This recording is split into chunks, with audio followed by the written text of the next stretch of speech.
दोस्तों एक बार पुनः आपका स्वागत है आज के इस वीडियो में। दोस्तों आज की वीडियो में हम आपको बताएंगे अंतिम प्रयास के बारे में कि कैसे हम अंतिम प्रयास से रह जाते हैं सफल होने से। दोस्तों एक समय की बात है, एक राज्य में एक प्रतापी राजा राज करता था। एक दिन उसके दरबार में एक विदेशी आगंतुक आया और उसने राजा को एक सुंदर पत्थर उपहार में दिया। राजा वह पत्थर देख बहुत प्रसन्न हुआ। उसने उस पत्थर से भगवान विष्णु की प्रतिमा का निर्माण कर उसे राज्य के मंदिर में स्थापित करने का निर्णय लिया और प्रतिमा निर्माण का कार्य राज्य के महामंत्री को सौंप दिया। महामंत्री गांव के सर्वश्रेष्ठ मूर्तिकार के पास गया और उसे वह पत्थर देते हुए बोला, महाराज मंदिर में भगवान विष्णु की प्रतिमा स्थापित करना चाहते हैं। 7 दिवस के भीतर इस पत्थर से भगवान विष्णु की प्रतिमा तैयार कर राजमहल पहुंचा देना। इसके लिए तुम्हें 50 स्वर्ण मुद्राएं दी जाएंगी। 50 स्वर्ण मुद्राओं की बात सुनकर मूर्तिकार खुश हो गया और महामंत्री के जाने के उपरांत प्रतिमा का निर्माण कार्य प्रारंभ करने के उद्देश्य से अपने औजार निकाल लिए। अपने औजारों में से उसने एक हथौड़ा लिया और पत्थर तोड़ने के लिए उस पर हथौड़े से वार करने लगा, किंतु पत्थर जस का तस रहा। मूर्तिकार ने हथौड़े के कई बार पत्थर पर किए, किंतु पत्थर नहीं टूटा।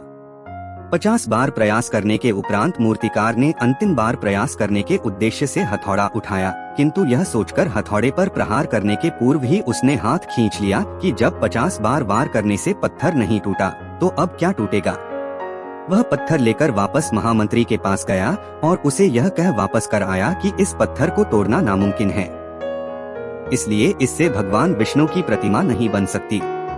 महामंत्री को राजा का आदेश हर स्थिति में पूर्ण करना था, इसलिए उसने भगवान विष्णु की प्रतिमा निर्मित करने का कार्य गांव के एक साधारण से मूर्तिकार को सौंप दिया। पत्थर लेकर मूर्तिकार ने महामंत्री के सामने ही उस पर हथौड़े से प्रहार किया और वह पत्थर एक बार में ही टूट गया। पत्थर टूटने के बाद मूर्तिकार प्रतिमा बनाने में जुट गया। इधर महामंत्री सोचने लगा कि काश पहले मूर्तिकार ने एक अंतिम प्रयास और किया होता तो सफल हो गया होता और 50 स्वर्ण मुद्राओं का हकदार बनता। लेकिन वो मूर्ख मूर्तिकार ने एक अंतिम प्रयास नहीं किया और धनी व्यक्ति बनने से रह गया। तो मित्रों, हम भी अपने जीवन में ऐसी परिस्थितियों से दो चार होते रहते हैं। कई बार किसी कार्य को करने के पूर्व या किसी समस्या के सामने आने पर उसका निराकरण करने के पूर्व ही हमारा आत्मविश्वास डगमगा जाता है और हम प्रयास किए बिना ही हार मान लेते हैं। कई बार हम 1-2 प्रयास में असफलता मिलने पर आगे प्रयास करना छोड़ देते हैं, जबकि हो सकता है कि कुछ प्रयास और करने पर कार्य पूर्ण हो जाता या समस्या का समाधान हो जाता।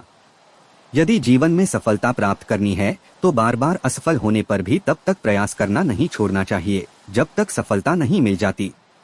क्या पता जिस प्रयास को करने के पूर्व हम हाथ खींच ले वही हमारा अंतिम प्रयास हो और उसमें हमें कामयाबी प्राप्त हो जाए। तो दोस्तों आशा करता हूँ कि आपको ये वीडियो अच्छी लगी होगी। ऐसे ही वीडियो के लिए चैनल को लाइक, शेयर और सब्सक्राइब करें। धन्यवाद।